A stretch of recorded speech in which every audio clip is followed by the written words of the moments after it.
Siapa yang ingin bertemu saya? Ada suara terdengar. Aku yang sedang fokus memperhatikan setiap sudut pun baru tahu kalau itu suara Arjuna. "Yah, Pak, beliau yang di sana sedang duduk." Ada jawaban dari pegawai dan seperti menunjuk ke arahku yang sedang duduk. Sama sekali aku belum bisa balikan badan. Sejenak mengatur nafas dulu untuk menghadapi Arjuna yang kemungkinan malah mengusirku. "Aurel, ngapain kamu ke sini?" Dengan raut wajah tak enak, Arjuna menghampiriku yang sedari tadi menunggunya. Sembari kedua telapak tangannya angkuh merogoh bagian saku celana putih yang ia kenakan. Aku mau bicara." Gugup dan beberapa kali meneguk liur. Dia makin mendekat, tatapannya bagaikan anjing yang melihat kucing. Sinis, siap menghantam. Aku yang sudah berdiri pun lumayan ketakutan. "Gak ada waktu," ia jawab ketus. Bilang tidak ada waktu tapi menghampiri. "Kalau gak ada waktu, untuk apa kamu tanyakan perihal orang yang ingin ketemu kamu tadi sama staf kamu? Itu artinya kamu ada waktu dan akan mempersilahkan tamu kamu bertemu kan?" Cerocosku. Kami saling bertaut pandangan yang tak enak. Sesekali matanya mendelik. Kalau bukan karena ingin pinta maafnya, aku malas datang menemuinya. Pasti Om almarhum pun di sana kesal melihat kami yang masih bermusuhan karena kepergian dirinya. Bagaimanapun juga hati ini belum tenang. Ya sudah, ikut ke ruanganku. Kaget, dia bersedia bicara denganku. "Ayo," ajaknya. Tak sadar aku ternyata hanya mematung kaget mendengar jawaban seorang Arjuna. "Oh, oke." Aku mengangguk lalu mengikutinya berjalan ke arah tangga. Kenapa tidak lewat lift saja? "Pak Arjuna," sapa karyawan kantor pada bosnya saat berpapasan. Aku mengikut dari belakang Juna. Melewati tangga lumayan agak menguras tenaga. Apalagi dia membawaku ke lantai 3. Jelas kulit ini lumayan lengket dengan keringat.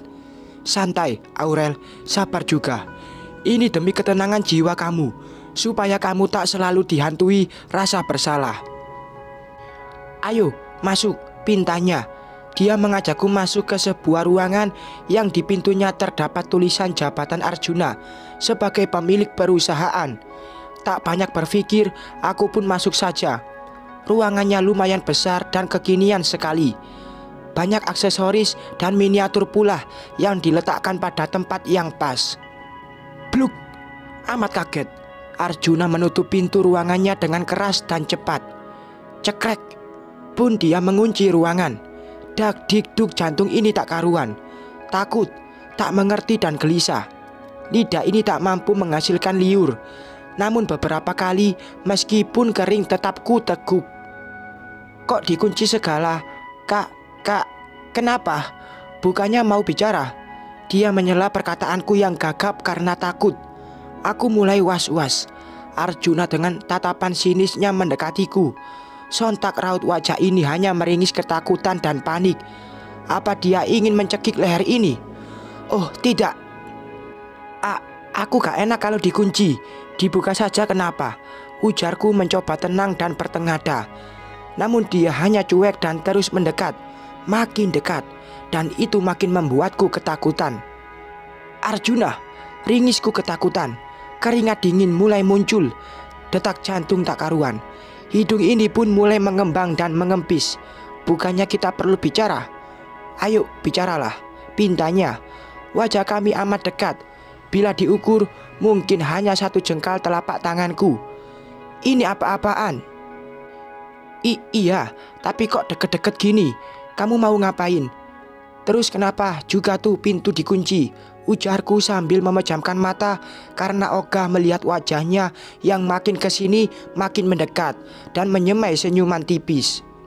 Hening, mataku masih terpejam. Rasa was-was dan takut bercampur aduk. Sungguh menyesal, kenapa aku harus datang dan ikut dengannya. Kalau begini, aku paksa dia tadi bicara di luar saja. "Aurel," kelopak mataku membuka. Namun Arjuna sudah tak lagi di hadapanku. Segera aku sapu setiap sudut ruangan. Dan dia ternyata sudah duduk dengan kedua lengan merebah di sofa. menatapku heran dan sinis. "Kenapa masih berdiri? Bukannya mau bicara?" katanya yang sudah duduk di sofa sambil tumpang kaki. Mulai mengatur nafas. Lumayan malu juga kenapa tadi mata ini harus terpejam dan takut. Dia pikir aku ngapain coba. "Oke, kita harus bicara." Aku susul dia duduk. Posisi dia sekarang agak membungkuk dengan telapak tangan saling beradu. "Silahkan, mau bicara apa?" Alisnya meninggi. Aduh, suasana yang tadinya mau minta maaf dengan wajah memelas dan sendu. Kalau sudah kesal seperti ini bagaimana? 5 menit, imbuhnya menggertak. Aku menganga. "What? 5 menit? Iya, silahkan mulai bicara dari sekarang." Ia menatap arloji di pergelangannya, seperti lomba Agustusan saja, pakai di waktu segala. Nafas kasar akhirnya berhembus. "Oke, lagi. Aku kesini hanya ingin meminta maaf dari kamu soal kamu yang masih tuduh aku sebagai penyebab kecelakaan papa kamu. Jujur, sampai sekarang aku masih dihantui rasa bersalah karena sikap kamu." "Oke, terus?" tanyanya malah santai sambil terus menatap detikan arloji. Benar-benar ini orang membuatku kesal. Apa dia pikir aku tak serius? "Arjuna, aku lagi bicara. Dan kalau kamu sudah maafin aku juga, aku gak bakalan datang ke sini," cetusku kesal. Dia akhirnya bertengada menatapku. "Ya, aku dengar. Lalu apa lagi? Apa ada hal lain?" tanyanya. "Aku ini kesini mau minta maaf dan aku harap kamu maafin aku. Dan soal kerjasama kita, ku harap kamu gak akan aneh-aneh atau ada niatan balas dendam. Aku mau kita jadi partner sehat," ku jelaskan sambil menatap wajahnya dengan fokus. Mungkin dia mengerti. Alisnya malah meninggi. "Aku bukan tipikal pendendam. Soal pekerjaan, aku profesional. Gak usah khawatir," dia mengungkap. Aku lumayan lega. "Baiklah kalau begitu. Aku pegang omongan kamu. Lalu, apa kamu tak lagi salahkan aku tentang kecelakaan itu?" Kembali ku minta kepastian darinya. Pria bertubuh atletis dengan rambut dimancung-mancungkan itu malah diam. "Juna, aku serius. Aku belum bisa tenang sebelum kamu maafin aku. Bagaimanapun juga, aku memang selalu repotkan almarhum papa kamu. Jadi aku mohon, maafin aku, biar aku tenang dan aku tak terus dihantui rasa bersalah." Wajahku mulai memasang raut sendu. "Oke, sudah 5 menit. Waktu bicara kita habis." "Apa? Cepet banget." Ketulusan meminta maaf yang sudah kurancang dengan sempurna malah buyar karena kesal dengan batas waktu yang ia berikan. "Iya, sudah 5 menit. Lalu jawabannya?" "Gak ada jawaban. Mungkin ditangguhkan." Aku makin emosi dengan jawaban santainya. "What? Kamu benar-benar keterlaluan, Arjuna. Aku dengan niat baik beberapa kali meminta maaf dari kamu, tapi kamu malah tak hiraukan rasa maafku sedikit pun. Ini bukan hal sepele ya, Jun, yang bisa hilang dalam sekejap. Ini soal nyawa, dan aku akan terus merasa bersalah kalau kamu tak berikan maaf kamu. Tania maafin aku, tapi kamu..." Cerocosku sambil berdiri, tapi dia malah hanya diam dan cuek. "Rasanya kamu hanya permainkanku saja, dan rasanya tak perlu juga aku minta maaf dari kamu. Percuma. Kamu hanya laki-laki egois, dan rasa bersalahku kini akan kubuang. Aku pikir kamu ajak aku ke ruangan ini ingin serius." "Permisi, aku pamit dengan kecewa, dan mulai sekarang aku tak akan pernah lagi meminta maaf dari pria angku semacam dia. Toh aku tak bersalah." Cekrek, cekrek. Lupa. Pintu dikunci oleh pria angku itu. Aku minta kamu buka kuncinya. Aku mau pergi, bicara sambil terus membuka pintu dengan paksa. Dan Arjuna tak menjawab. "Arjuna," ku toleh dia dengan kesal. Dan apa yang aku lihat, dia malah terbaring di sofa dengan mata terpejam. Astagfirullah, keadaan ini membuatku naik pitam. Ingin ku remas saja kepalanya sampai hancur. "Juna," ku bangunkan dia dengan cara mengguncangkan lengannya. "Apa?" Malah jawaban apa yang keluar dari mulutnya. "Kunci, mana kunci? Aku mau keluar. Pintaku nanar. Emosi ini makin memuncak melihat pria yang sok cool itu malah cuek dan diam. Dia pikir aku ini sedang bermain-main. Oh, mau balik. Kirain mau di sini. Bukannya tadi ngebet ingin ketemu.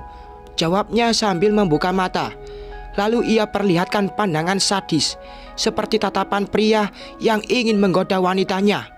Ampun, kenapa setiap laki-laki yang kujumpai sikapnya aneh?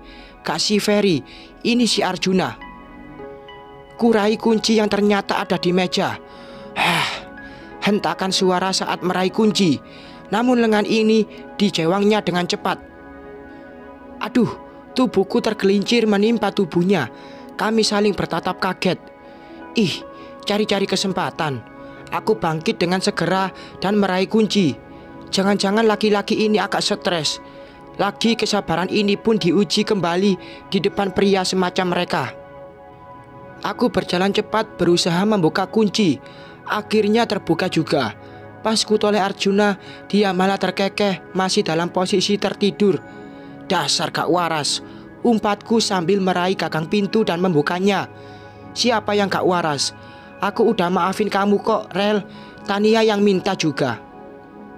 Dek, aku yang tadinya mau langsung pergi pun terurungkan. Perlahan membalikkan badan dan menoleh Arjuna. Apa kamu bilang? Dia bangkit dari sofa. Ya, aku udah maafin kamu. Sejak tadi pagi, Tania yang minta. Katanya ada papa datang ke mimpinya supaya aku maafin kamu. Dia menjelaskan sambil mendekat. Namun tetap saja keangkuhannya tak turun derajat. Akhirnya nafasku bisa berhembus lega. Arjuna telah memaafkanku. Tapi kekesalan karena tingkahnya masih belum hilang. Oh, syukurlah kalau begitu. Berarti urusan kita sudah clear. Makasih atas maafnya. Aku berlalu pergi meninggalkan Arjuna setelah pintu membuka. Clear juga masalah satu ini. Sama-sama, jawabnya santai. Penasaran dengan ekspresi dirinya, sontak badan ini membalik. Dia malah mengulum senyum sinis. Dan aku putuskan segera pergi karena takut kalau dia akan macam-macam. Siapa tahu dia tipikal pria jahat pada wanita. Bersambung.